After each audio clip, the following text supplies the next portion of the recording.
Les doy la bienvenida nuevamente a la Escuela de Padres Virtual y hoy me encuentro muy complacida con la presencia del doctor Jorge Eslava, neurólogo, especialmente en su trabajo con niños por más de 30 años, ha contribuido grandemente en la formación de los padres y de los niños que tienen dificultades emocionales en el aprendizaje.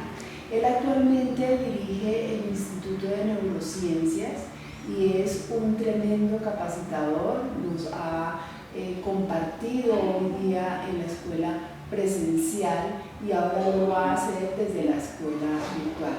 Quiero darle la bienvenida, doctor Eslava. Muchísimas gracias de todo corazón a ti, al colegio, a los padres que han sido tan amorosos en esta sesión de hoy, así es que muchas gracias, me siento muy bien. Bueno, la verdad es que un colegio que hoy por hoy no tiene en cuenta a los padres y a la familia es un colegio cojo, un colegio que no tiene en cuenta la esencia de lo que es la formación del ser humano y la emotividad que implica el amor y los límites, independientemente de que esté en los rangos más altos frente al ICFES con el tema de los rankings. Es un colegio que realmente se queda cojo y por eso nosotros creamos esta escuela para padres, toda vez que consideramos que las herramientas que nuestros invitados aportan son muy útiles y esperamos que nuevamente en esta ocasión les dé una luz en cuanto a cómo educar mejor a sus hijos. Entonces me gustaría comenzar por preguntarle, a partir de este maravilloso libro, Entre el amor y los límites, ayudando a los hijos a alcanzar la autorregulación de la conducta.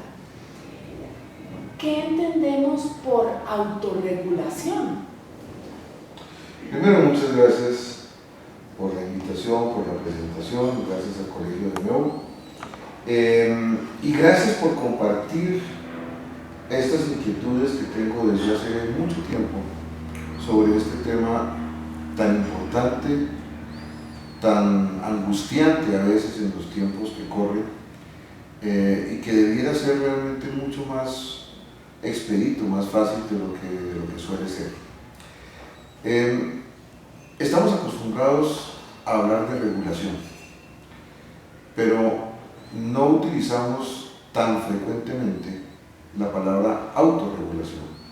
Y en realidad de lo que se trata en la convivencia humana es más de autorregulación que de regulación. Y se lo pongo con un ejemplo muy elemental. Semáforo en rojo. Autorregulación es cuando todos entendemos, todos es todos, que cuando llegamos a un semáforo en rojo y el semáforo, cuando un semáforo y el semáforo está en rojo, todos paramos. Eso es autorregulación. Regulación es cuando la sociedad tiene que armar toda una infraestructura para que la gente pare frente a un semáforo en rojo. Entonces, si uno va a países desarrollados que tienen muy bien interiorizado este asunto, uno se asombra que puede pasar días, semanas y hasta meses y no ve un policía. No lo ve. Y sin embargo, la gente llega al semáforo y ¿qué hace? Para. Porque ha interiorizado que lo que hay que hacer es parar. Nosotros necesitamos llenarnos de cámaras, de policías, de cuánta cosa, para conseguir que la gente, comillas, se regule en vez de autorregularse. Y si uno le saca números a eso, pues el primero de los ejemplos que di hace obvio que es algo muy eficiente y muy barato. No hay que gastarse un dineral en policías, en cuanta cosa, para que eso funcione. Es exótico un parte por pasarse el semáforo en rojo. Hay, por supuesto, se ven, pero son rarísimos, ¿sí? En cambio, nosotros vivimos plagados de partes por semáforo rojo. ¿Sí? Eso cuesta una enorme cantidad de dinero, es ineficiente. En el ejemplo más radical, si nos fuéramos al extremo, ¿qué posibilidad tenemos de ponerle un policía sentado en cada carro para que no se pase el semáforo en rojo? Caricatura, claro que es caricatura, pero es solamente para exponer de la manera más dramática la diferencia entre regulación y autorregulación. Entonces, de vuelta a la pregunta sobre el libro. De lo que se trata no es de que regulemos la conducta de los niños. De lo que se trata es que todos, sociedad como un todo, colegios, padres, abuelos, cuidadores de todo tipo, ayudemos a los niños a construir ese sentido de autorregulación de la conducta. De tal manera que yo llego a un banco o a un supermercado y yo ¿qué hago? Hago fila, por supuesto. Si a alguien se le cae el bolso, ¿yo qué hago? Pues o se lo entrego a la persona o lo llevo al de la vigilancia. No considero que como no es de nadie, pues es mío, porque es que eso no se hace. Eso es autorregulación de la conducta. Si me voy a montar en un avión y dicen que pasan primero las señoras embarazadas y los niños chiquitos, yo no entro a codazos. ¿Por qué? Porque eso no se hace. Eso es autorregulación. Yo no necesito a nadie porque me diga que eso no se hace. Cuando etcétera, etcétera, etcétera, etcétera, en donde todos ayudemos a nuestros niños a construir ese sentido de autorregulación de la conducta. Esa es la diferencia entre regulación de la conducta y autorregulación de conducta. Niños perfectos no hay.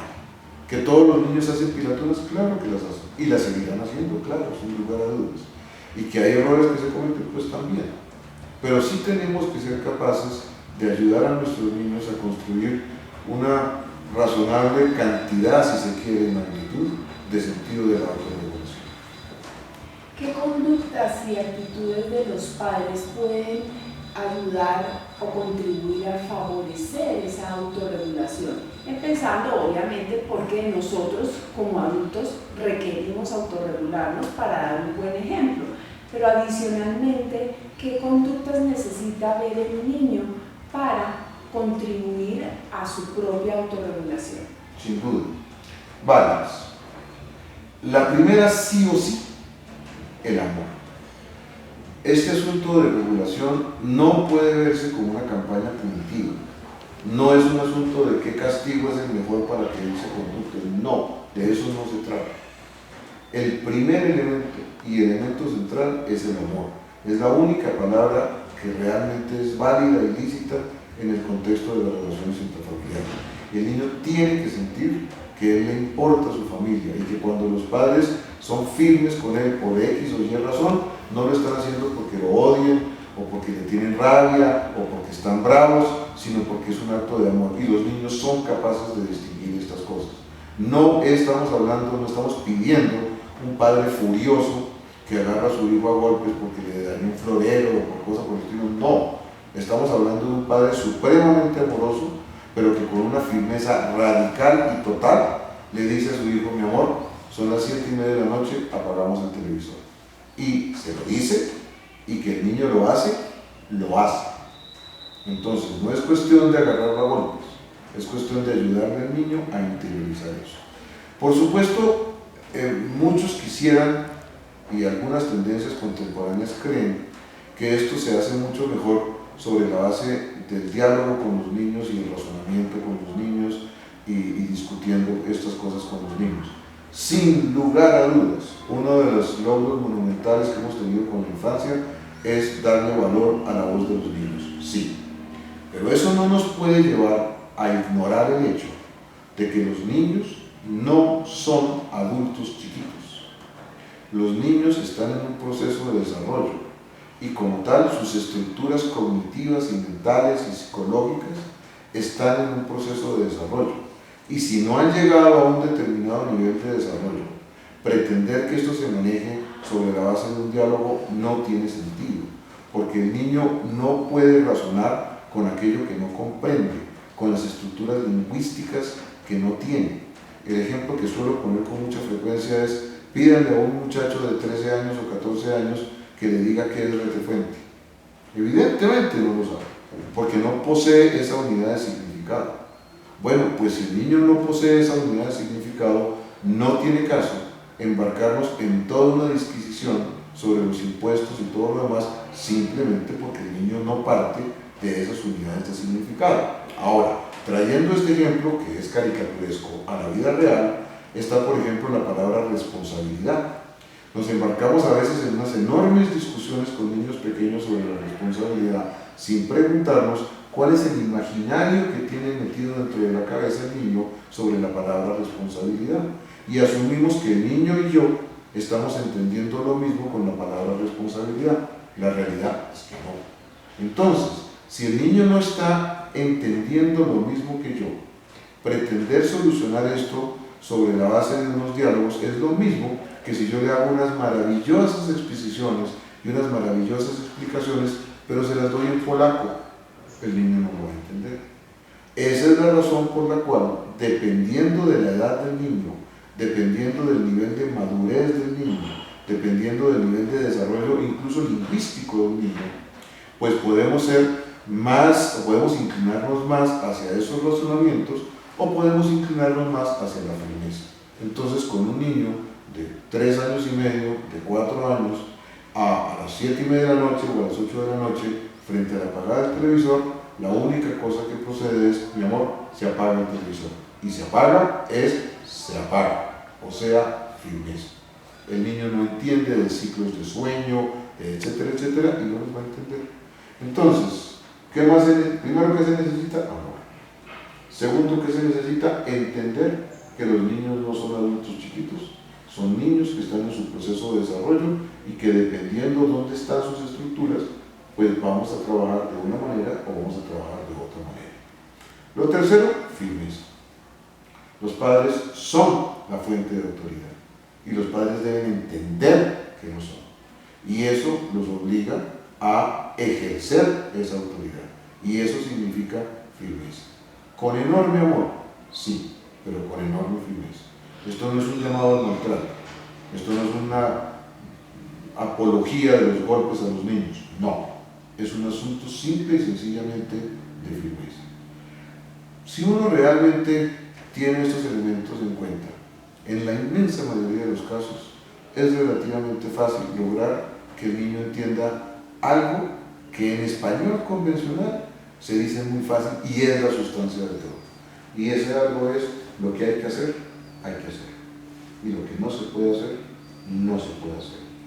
Llevado a elaboraciones más profundas, eso mismo se podría decir, es ayudarle a los niños a la construcción de los imperativos actitudinales, comportamentales y éticos para la armonía y la convivencia en el siglo XXI. Eso es realmente de lo que se trata.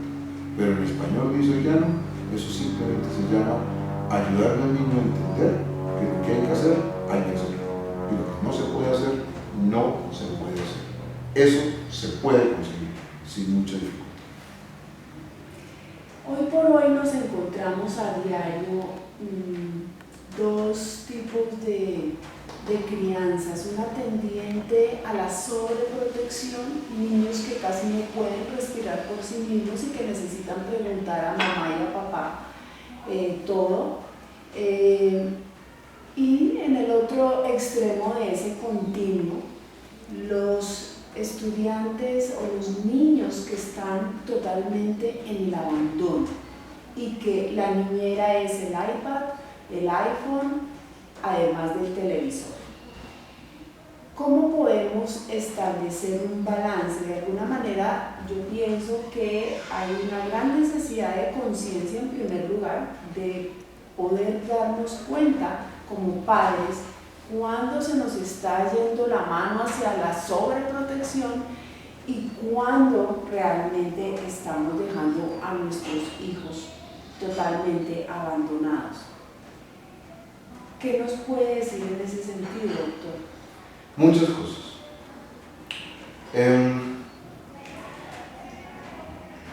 A mí no me gusta hablar desde la lógica de las culpas, por muchas razones. La principal de las cuales es que no es válida en el contexto del colegio y de las familias y demás. Los padres hacen lo mejor por sus hijos, los quieren, les da lo que les nace, los maestros quieren a sus muchachos, los niños quieren aprender. En fin, el punto de partida en el contexto infantil y escolar y de crianza, el punto de partida es en general hacia lo positivo, no hacia lo negativo. Sin embargo, en el proceso a veces se complican las cosas y las cosas no salen como debieran ser, y eso conduce a este tipo de extremos de un lado y de otro. Entonces, entendámoslo no en el contexto de las culpas, pero sí afirmándolo sin embargo de ninguna especie, como que es un hecho que ocurre y que tenemos que ser capaces de mirarlo a la cara.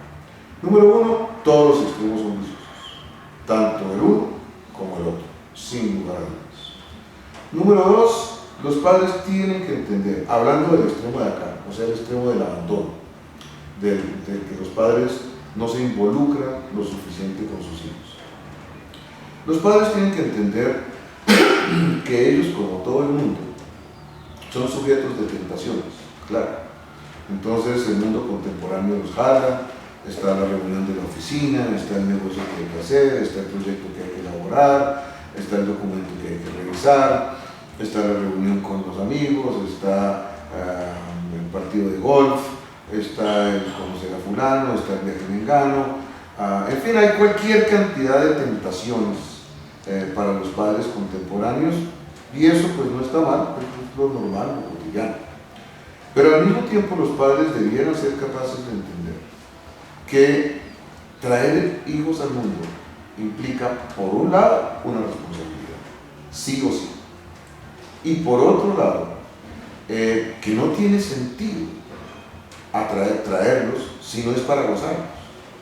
Entonces, ¿cuál sería la lógica de que yo invierta una enorme cantidad de dinero en comprar una propiedad de recreo a la que nunca voy a ir? Un caballo maravilloso, gigantesco, que jamás voy a ver. Ninguna. ¿Para qué? Entonces, si yo me embarqué en tener una familia, en tener unos hijos, pues en principio es para gozar de la paternidad. Así es que, si en el día a día, esta semana, y la otra también, y el siguiente mes, y todo el año, en esencia mis hijos están sin mí, pues, ¿cómo para qué? ¿Cuál es la lógica de que sean otros los que disfruten de tantas maravillas como tienen estos niños para compartir, en vez de que sea yo? ¿Cuál es la lógica? Por un lado. Pero por otro lado, los padres tienen que entender que su mejor empresa, su empresa más importante, la empresa a la que le deberían dedicar su mejor esfuerzo y su mayor cantidad de tiempo, son sus hijos. Porque no se gana nada un padre, como me pasa con mucha frecuencia en mi consultorio, de hacer maravillas en su empresa, todo lo que ustedes quieran, para con toda esa plata terminar a los 18 años, 19, 20 o a veces antes, de consultorio en consultorio, mirando a ver quién le puede ayudar a solucionar todas las cosas terribles que armó su hijo, simplemente porque él como padre no estuvo ahí. Entonces, más allá del hecho de que si traje hijos es para gozarlos, está el hecho de entender que mi mejor empresa son mis hijos.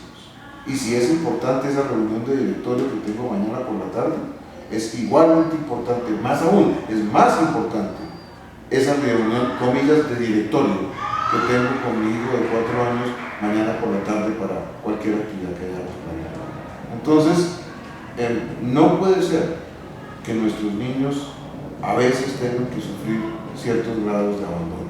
Esto no quiere decir regresar a que los padres tienen que esclavizarse en la crianza. No, hay muchas maneras de conjugar las cosas, por supuesto, hay que meterles intereses y lógica a las cosas, pero sí es un llamado a que los niños sí tienen el derecho a una mayor presencia de sus padres de la que a veces tienen, y que los padres tienen el deber de entregarle esos espacios. En el otro extremo, el de la sobreprotección, hay una frase famosa de uno de los grandes pensadores en la infancia, Jean Piaget, y la frase dice: toda ayuda que no sea estrictamente indispensable es perniciosa. Cuando le hacemos las cosas a los hijos en exceso. Lo que estamos es privándolos de la oportunidad de aprender a hacerlas. Y entonces los convertimos en válidos funcionales que nos necesitan a perpetuidad para absolutamente todo. Desde llevarlos al baño cuando tienen 9 años o 10 años a limpiarles la cola, pasando por hacerles las tareas, pasando por conseguirles el amigo fulano que les dé la facilidad tal, hasta mañana conseguirles el empleo tal o cual, o la promoción esta o la otra, o etcétera, etcétera, sin dejarlos jamás ser personajes autónomos, ser personajes que sean los actores de su propio destino y no la víctima pasiva de lo que su papá o su mamá pudieron haber hecho con él. No es justo con los niños, no está bien, no es un acto de amor sobre protegerlos, es una construcción de invalidez. Entonces, ¿cómo saber dónde trazar la raya? Simple. Si un niño a la edad en que los demás debieran estar haciendo esto, está muy lejos de esto y sostenidamente está ahí, o el niño tiene una enfermedad y necesita apoyo profesional, o simplemente es que lo estamos invalidando, estamos construyendo inválidos funcionales. Entonces empecemos a obligarlo a hacerlo, ¿sí? Con cosas muy elementales, muy simples. Voy a poner un ejemplo tonto. Niño de 4 años de edad, 4 añitos, ¿sí? A quien le decimos no te puedes acostar a dormir hasta que el cuarto no esté arreglado. ¿Qué quiere decir un cuarto arreglado a los 4 años? Quiere decir que el osito queda ahí, en ese sitio, nada más. El niño no va a tender la cama ni nada, no. Pero a los 4 años no te acuestas a dormir hasta que el cuarto esté arreglado. Y eso quiere decir el sueño. Y es obligación del niño hacerlo, la mamá no se lo hace, no lo deja acostar hasta que no esté el cuarto arreglado. Cuando ya eso se consigue, más adelante, acuérdate que el cuarto arreglado ya no es solamente los acá, sino los acá y estos libros allá. De tal manera que este es un niño que a los 8 años, 9 años, cuando se va a acostar, tiene su cuarto arreglado. ¿Quién lo hizo? Lo hizo él. No tuvo un sirviente periférico que le hiciera absolutamente todas las cosas. Ver un muchacho de 8 años, de 9 años, a quien todavía se le cucharea todo en la comida, eso es inconsecuente, no tiene sentido. Entonces, todos los extremos son viciosos, el del abandono y el de la sobreprotección. Sin duda. En el libro Entre el amor y los límites hay un concepto que usted trabaja que se llama el engrama. El engrama, que en palabras sencillas son como las huellas, ¿no? Todas aquellas cosas que nosotros les decimos a nuestros hijos, las actitudes que tenemos, la manera como los tratamos, van quedando en el cerebro como engramas. Ahora bien, esos engramas usted los relaciona con lo que usted llama la experiencia, el edificio de experiencias sucesivas, ¿no? ¿Cómo nosotros podemos construir desde la docencia y desde el hogar esos engramas positivos? Primero, le agradezco enormemente lo que usted acaba de decir, porque pocas veces un autor encuentra un lector tan crítico, tan asiduo, tan profundo como el que me estoy dando cuenta que tengo en usted, así es que no sabe la alegría que me da y se lo agradezco profundamente. Hoy es un día feliz para mí, déjenme se lo digo así.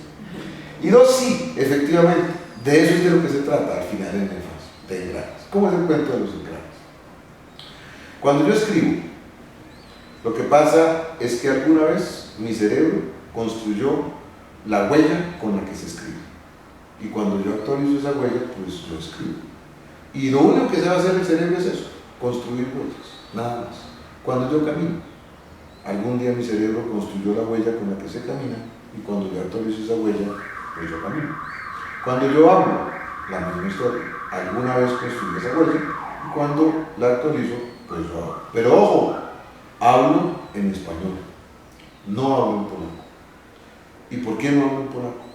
Pues no hablo en polaco porque cuando yo estaba construyendo esa huella, los insumos que el entorno mío le entregaron a mi cerebro para esa construcción fueron insumos en español, no en polaco.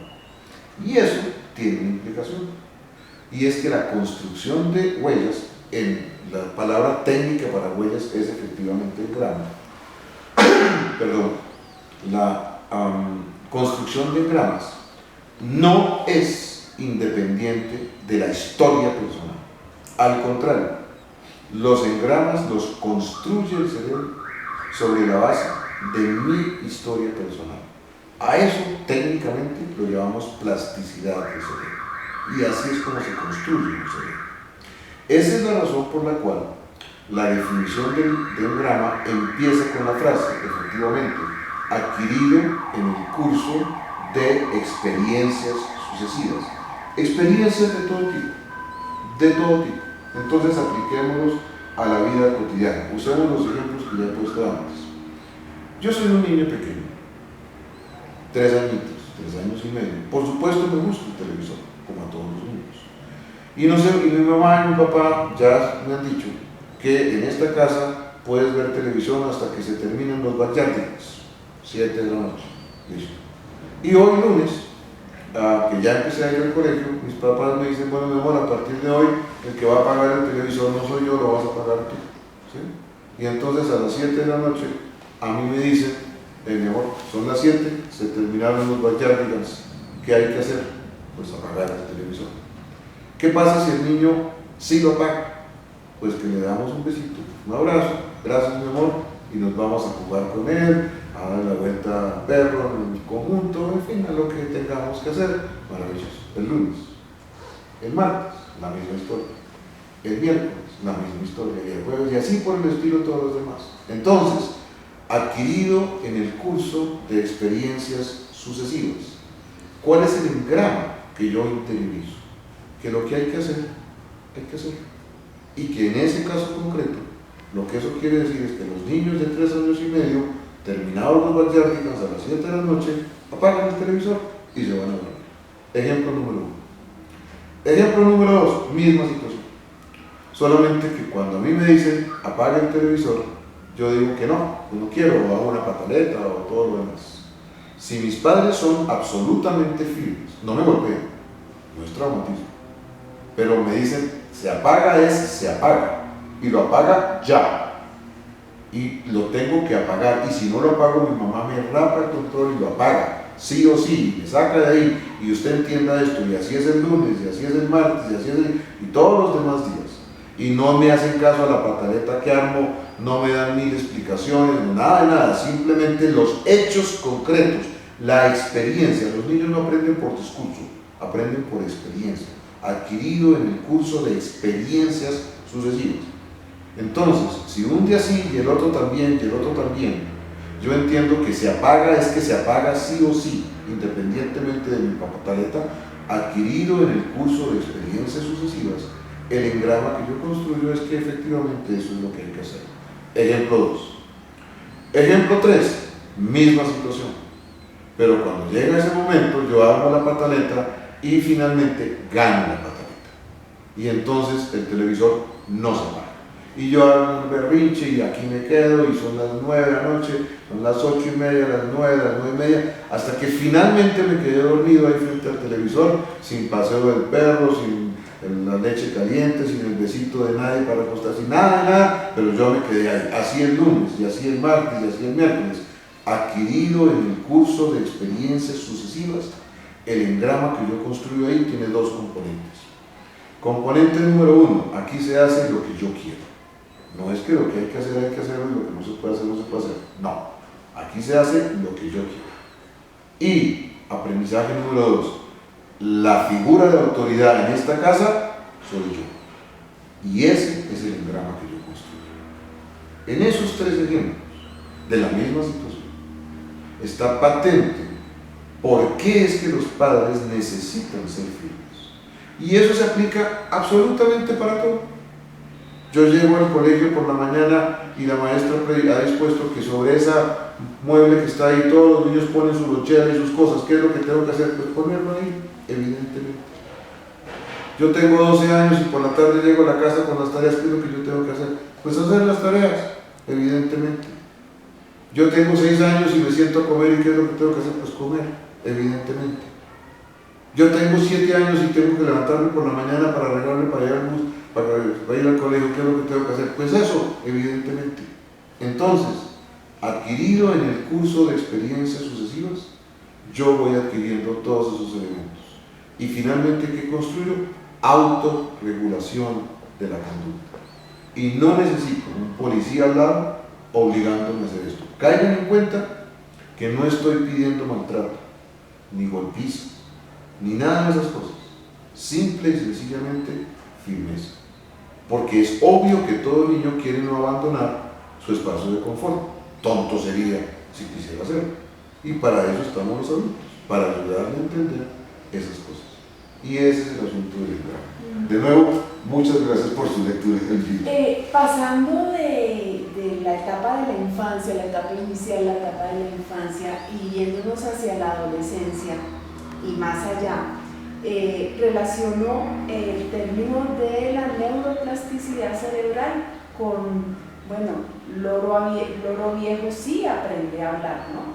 Antes se decía que las neuronas, las células del cerebro, hasta los 5 años estaban formadas y que lo que se hiciera en esa etapa era fundamental. Evidentemente que sigue siendo fundamental, como lo que plantea el doctor con relación a los engramas.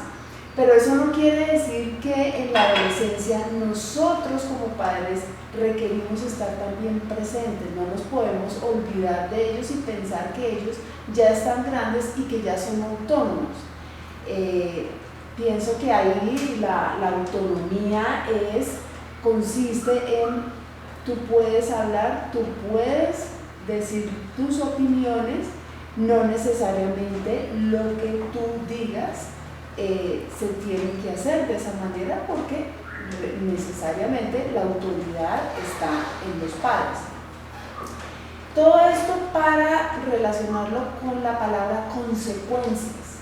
Nuestros estudiantes, no generalizo, pero requerimos trabajar en ello, tienen ciertas dificultades en cuanto a la toma de decisiones respecto a qué debo hacer, qué no debo hacer si un amigo me invita a que fume, qué debo hacer, qué no debo hacer si estoy en una fiesta y me ofrecen algo y qué debo yo hacer. Entonces me gustaría que usted nos ampliara en este sentido cuál debe ser el rol de papá y mamá frente a estas situaciones.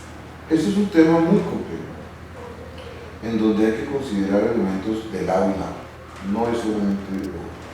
En primer lugar, efectivamente, el loro viejo sí aprende, ¿sí? La plasticidad cerebral, hoy sabemos, no se termina nunca. Y si uno tiene 96 o 97 años, sigue teniendo plasticidad cerebral y sigue pudiendo construir nuevos engramas, etcétera, etcétera.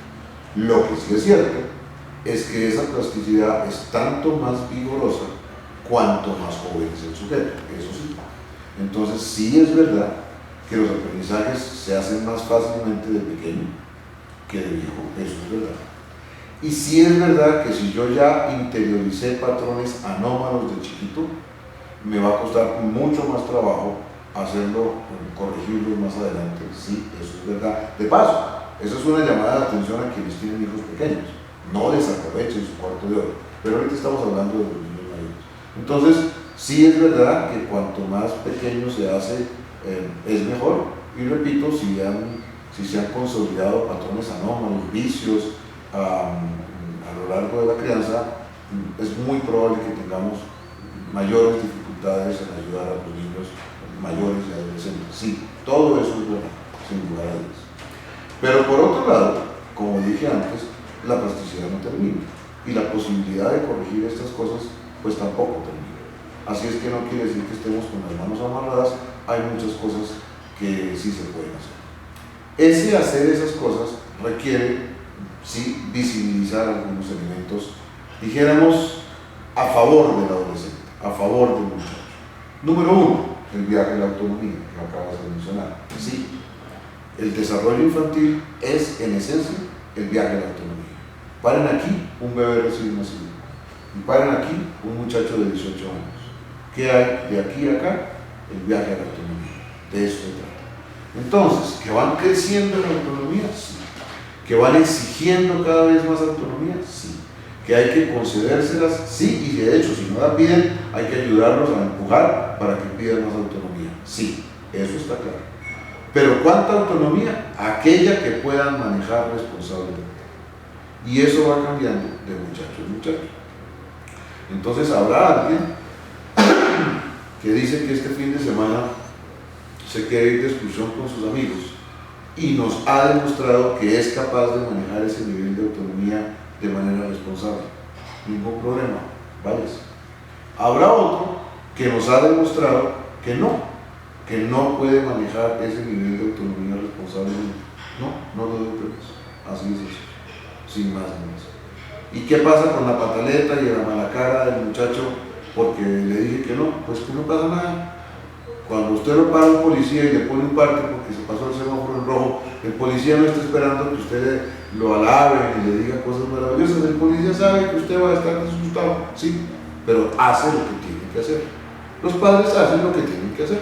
Y si al muchacho le disgusta, pues claro que le va a disgustar, eso no es razón para dejar de hacerlo. Entonces, ¿cuánta autonomía? Aquella que nos vaya demostrando que puede administrar responsablemente. Aquella que no, pues simple y sencillamente no. Hasta ahí llega el asunto. Por otro lado. Además, también a favor del muchacho. ¿El adolescente es rebelde? Sí, tiene que ser rebelde. Es su obligación ser rebelde. Ese muchacho está dejando de ser el apéndice de alguien, el hijo de fulano, el miembro de esta familia, para adquirir su propia identidad, yo, como adulto, como persona. Y ese delimitar espacios, esa ruptura, le obliga a un cierto grado de rebeldía. Eso hay que saber y no hay que molestarse con eso.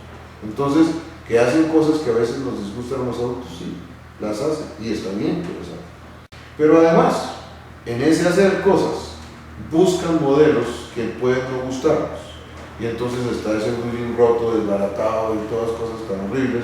Pero es que si va a buscar un modelo, pues no lo va a buscar en mí, que precisamente es lo que él está buscando delimitar. Lo busca en los pares de su generación y entonces hace esas cosas. Entonces habrá muchas cosas que no me gustan, pero que yo acepto, porque entiendo que esas son las que tienen que ser. Entonces, que el muchacho está adentrándose en los terrenos de la rebeldía y con algunas cosas que no me gustan, sí, tiene su derecho y tenemos que ser capaces de aceptarlo, y pretender ir contra eso es arriesgar un motín, y los amotinados con cierta frecuencia ganan los motines, pero además tampoco es justo con ese muchacho.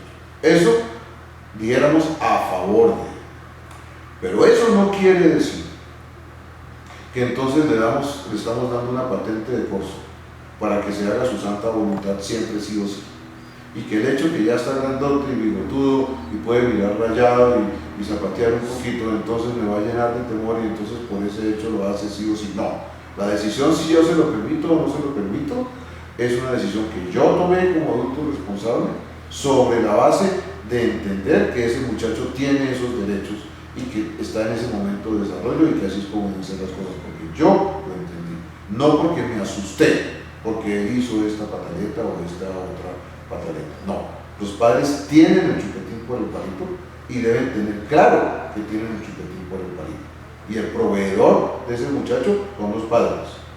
Eso debe ser perfectamente claro, de tal manera que los padres sí tienen que tener claridad sobre su responsabilidad en seguir manejando eso. En la medida que van creciendo cada vez más, pues mayor será la autonomía, por supuesto, hasta que llegue el momento en que ya no estamos hablando de un adolescente, estamos hablando de un adulto, en pie de igualdad con otros adultos. Y ya de ahí en adelante cada uno de nosotros busca los rumbos que quiere tomar, y esto pues por supuesto es lícito, así es como debe ser. Entonces, esto es para decir que hay consideraciones de lado y lado. Número uno, loro viejo si aprende a hablar, pero entre más chiquitos hagan las cosas, mejor que mejor, y entre más dejemos que avance la desregulación, más complicaciones tendremos, por un lado. Por otro lado, entendamos que los adolescentes son adolescentes y tienen que ejercer como adolescentes, ese es su derecho y si se quiere su deber. Y nosotros no tenemos por qué ser intrusivos en ese mundo al que él tiene derecho. Pero eso no significa, repito, que eso es una patente de corso para que haga lo que quiera o para que yo renuncie a mi rol como padre. Entendiendo esos límites, yo creo que podemos encontrar como el justo equilibrio en donde ni tanto que queme al santo, ni tan poquito que no lo alumbre. Muy bien, doctor, muchísimas gracias. Usualmente, después de cada audioconferencia o videoconferencia, los padres tienen una tarea a realizar. Entonces, en esta oportunidad, los padres de preescolar y de primaria van a adquirir el libro y lo van a leer, y en el cuaderno de experiencias, que a propósito los felicito porque cada vez que reviso esos cuadernos me deleito y encuentro mucho ánimo en cuanto a cómo ustedes están tomando los aprendizajes. Y en el caso de los padres de bachillerato, van a leerlo, a poder definir cuáles son aquellos engramas que he dejado en mis hijos y que requiero cambiar. Bueno, muchas gracias nuevamente. Muchas gracias gracias a ti. Un espacio. Muchas gracias a ustedes. De verdad, que tengan un muy buen día. Muchas gracias.